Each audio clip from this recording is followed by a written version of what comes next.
Bueno, en primer lugar, muchísimas gracias a Drip2Grow por esta sexta edición del curso, que yo creo que pues seguimos aportando nuestro granito de arena a todas las empresas que formamos parte de Drip2Grow en ese propósito de formar a los técnicos que se dedican a producir alimentos, ¿no?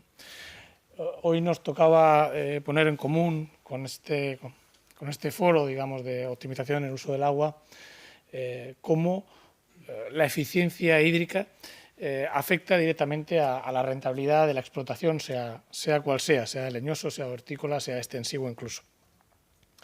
Para ello, a mí me gustaría hacer la diferenciación entre productividad del agua y huella hídrica.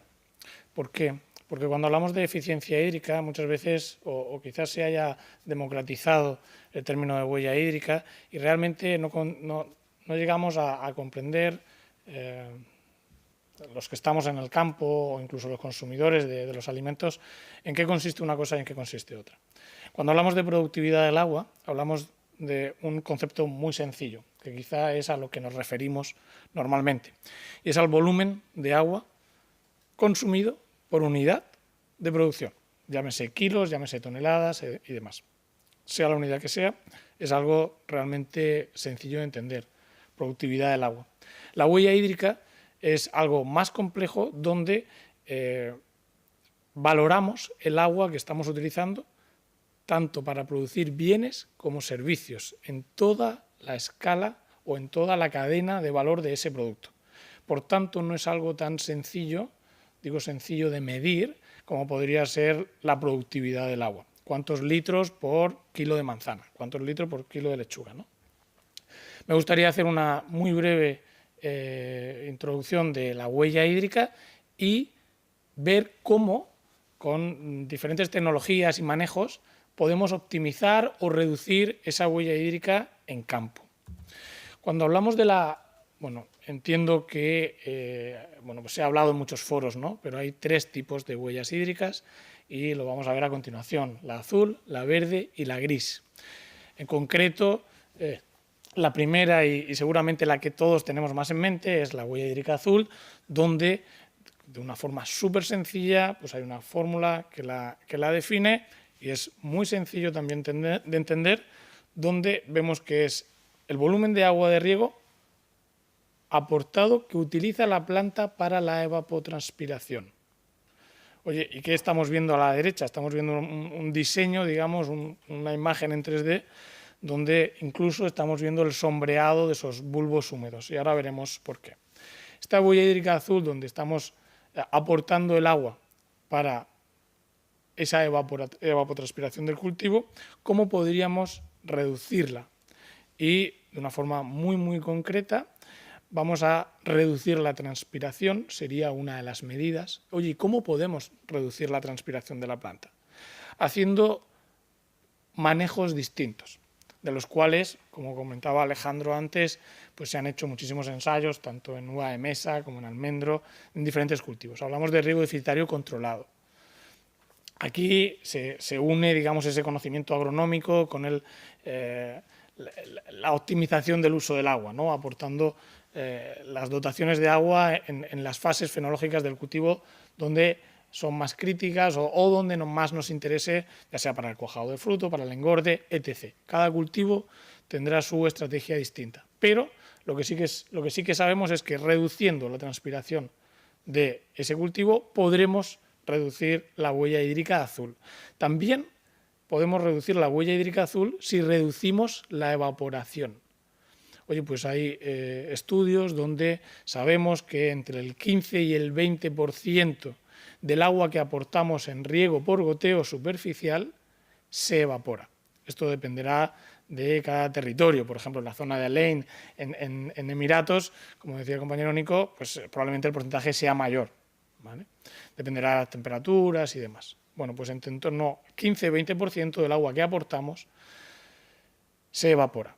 Si reducimos esta evaporación, estamos reduciendo la huella hídrica azul. ¿Cómo podemos reducir la evaporación? Bueno, regando de forma subterránea. Y ahora veremos también alguna imagen. Otra forma de reducir la huella hídrica azul es ampliando la huella hídrica verde, es decir, que la huella hídrica verde tenga un mayor peso sobre la azul. Oye, todavía no hemos hablado de la verde, ¿y esto cómo es? Bueno, pues de una forma muy breve también. ¿Qué es la huella hídrica verde? Pues es el volumen de agua, y leo textualmente, volumen de agua de lluvia que utiliza la planta para la evapotranspiración. Oye, ¿qué diferencia hay con la azul? La azul es la que aportamos y la verde es la lluvia. ¿Cuánto deficiente es nuestra explotación para el aprovechamiento del agua de lluvia? Y ahora decimos, ¿podemos reducir la huella hídrica verde? Lo cierto es que no, pero sí que podemos optimizar la huella hídrica verde. ¿Y cómo lo hacemos? Bueno, pues principalmente con un diseño agronómico. Incrementamos el volumen de suelo disponible para el desarrollo radicular. ¿Qué quiere decir esto? Esto quiere decir que si en el cultivo tenemos una mayor superficie o volumen, un mayor volumen de raíces absorbentes, la planta, el cultivo, va a ser capaz de absorber más agua de lluvia. Por tanto, estamos teniendo una explotación más eficiente, optimizando la huella hídrica verde. Esto, como veis a la derecha, es una imagen de un software interno donde se ve el bulbo húmedo tras unas horas de riego de un caudal concreto, cómo es la mitad, digamos, ¿vale? Está arriba tenemos la superficie y lo que tenemos en el eje de la Y es la profundidad.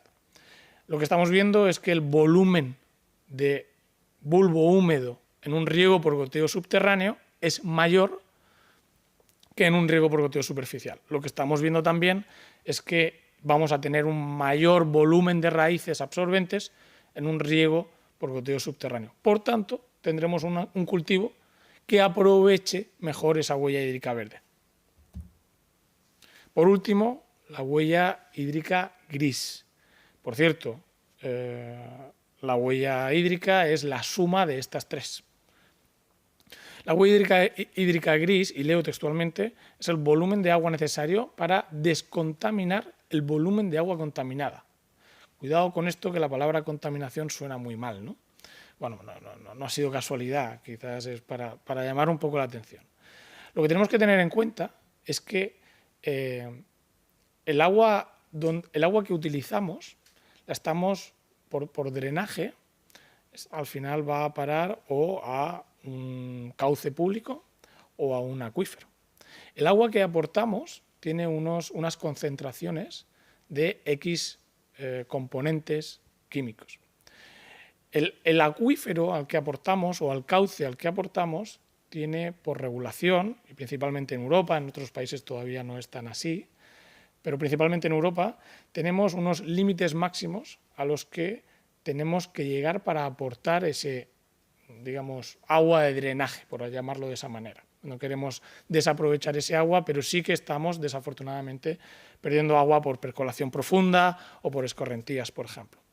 Bueno, pues hay muy pocas empresas que están midiendo la huella hídrica gris en el campo. ¿Por qué? Porque no es tan fácil de medir como la productividad del agua que veíamos al principio. Cuando tenemos claro, por ejemplo, por ir al detalle, de que el agua que aportamos lleva una concentración de nitrógeno X y el acuífero al que estamos drenando, digamos, ¿vale? Estamos percolando el agua de riego, tiene unas condiciones máximas de vertido de nitrógeno X más 2, pues sabemos que solo podremos aportar ese X más 2 de nitrógeno. ¿Qué tiene que ver la huella hídrica con esto? La huella hídrica gris con esto. Quiere decir que tenemos que aportar agua para diluir, y nunca mejor dicho, esa concentración que estamos aportando. ¿Y cómo podemos optimizar o reducir esa huella hídrica gris? Bueno, pues fijaos un ejemplo muy, muy sencillo.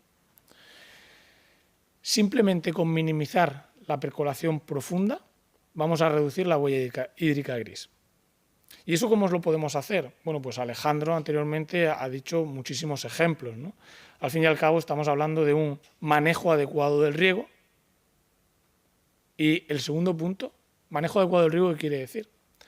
manejo adecuado del riego quiere decir que sabemos cuánta agua aportar, en qué tiempo, en cuántos riegos, y sobre todo lo sabemos porque estamos utilizando la sensórica para saber si estamos percolando o no.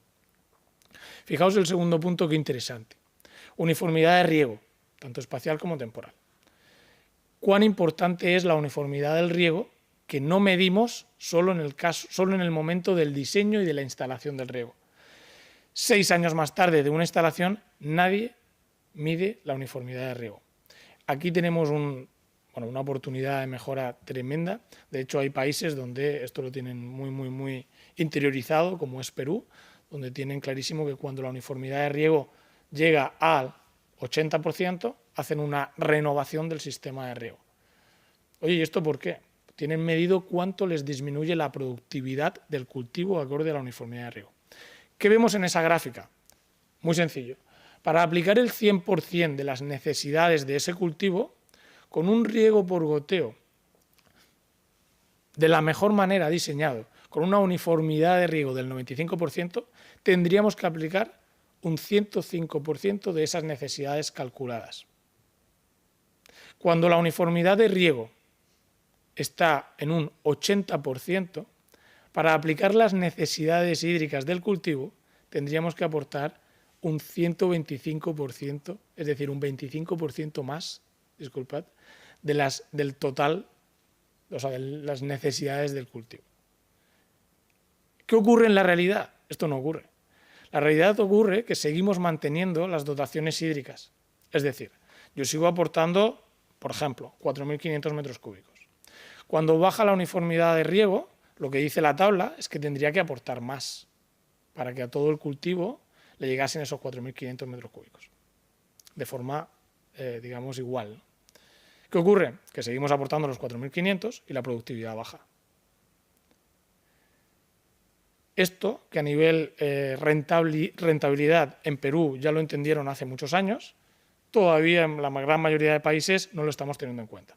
Seguimos manteniendo, medimos en el caudalímetro una dotación de agua y pensamos que está distribuida de forma uniforme en toda la parcela. De esta forma, reduciendo la percolación profunda y realizando un manejo de riego adecuado, podremos disminuir la huella hídrica gris.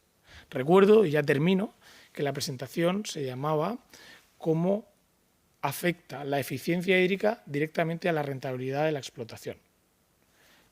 He hablado solo de la huella hídrica y muy rápidamente, podríamos estar hablando todo el día de la huella hídrica, pero sí que quería compartir realmente cómo ese sistema de riego que he nombrado en varias ocasiones, riego por goteo subterráneo, está directamente ligado a la rentabilidad de la explotación. Y veamos un ejemplo muy rápido y con esto terminamos.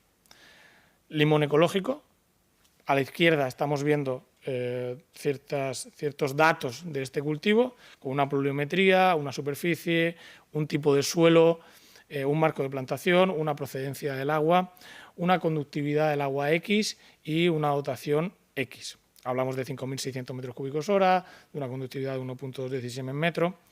Lo que vemos debajo es, por cierto, un estudio realizado con la empresa productora del 2023, así que los datos no podemos, que no nos sorprendan si no están actualizados, ¿vale? Son datos tomados de 2023.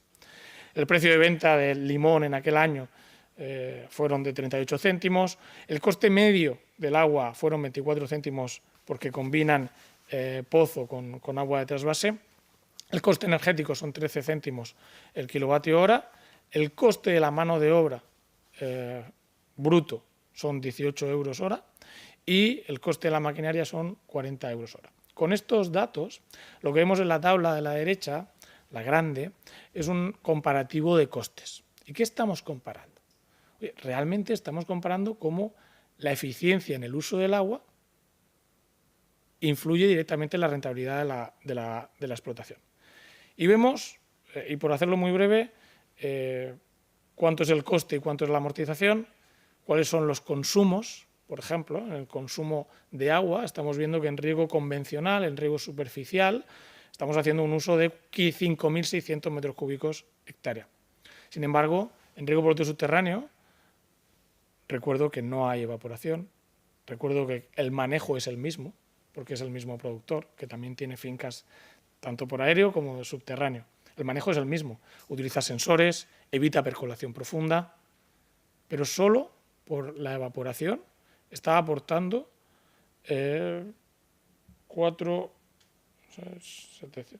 unos 900 metros cúbicos menos por hectárea. Eso, en términos de dinero, en términos monetarios, por el costo del agua en aquel momento, son unos 216 euros por hectárea. Así podríamos entrar en detalles en todos, como por ejemplo la energía de no haber bombeado esos 900 metros cúbicos, también repercute económicamente por hectárea, también el empleo de fertilizantes. Oye, ¿y por qué necesita menos fertilizantes? No, no necesita menos fertilizantes. Lo que pasa es que está aportando menos agua y tiene mayor volumen de suelo humectado, tiene más volumen de raíces, tiene más bocas que alimentar en ese cultivo en riego por goteo subterráneo. Cuando hablamos de labores de cultivo, resulta que también está siendo más eficiente porque no hay humedad en superficie. Crecen menos malas hierbas, hace menos pases de desbrozadora. Todo esto está teniendo esa eficiencia en el uso del agua, no solo repercute en el ahorro del consumo de agua. Cuando nos vamos a los costes totales, por hacerlo breve, estamos viendo que tiene un ahorro en costes de 536 euros en el año 2023 por hectárea. Por hectárea. La finca son 120 hectáreas. Estamos hablando de un ahorro en coste. Bueno, ahí está sumado, ¿vale? ¿Por qué está sumado? Porque estamos produciendo un X% más. Este año en el año 2023 obtuvo una cosecha de 66 toneladas hectárea en las parcelas de la misma variedad, en la misma zona, en riego por goteo superficial, y unas 72 toneladas hectárea en riego subterráneo. Esto, al precio que se pagó en el año 2023, fueron una diferencia de 2.280 euros por hectárea. Más los 500 euros ahorros de coste, tenemos unos 2.800 euros por hectárea. Al final, vemos también la productividad del agua, o esa huella hídrica azul que veíamos al principio. Están empleando 85 litros por kilo de limón en riego por goteo superficial y 64 litros por kilo de limón en riego por goteo subterráneo. Aumentando la productividad, disminuyendo la huella hídrica azul, estamos aumentando la rentabilidad del cultivo. Y con esto, simplemente, pues volver a dar las gracias a Drip2Grow, y cualquier pregunta, pues nos veremos ahora después en la mesa redonda. Muchas gracias.